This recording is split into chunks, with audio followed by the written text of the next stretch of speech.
गजाधि फलकारे घना पायेन गति पतित पावन राम भज सुन सठ मना पायेन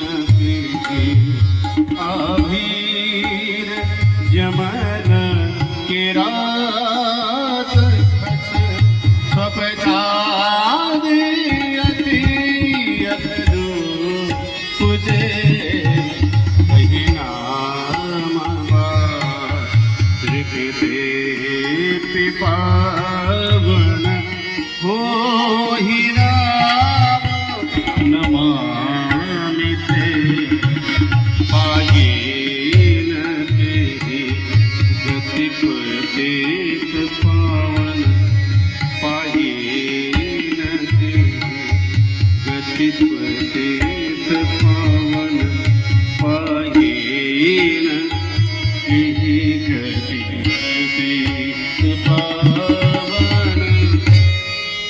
बोलिए सच्चिदानंद भगवान।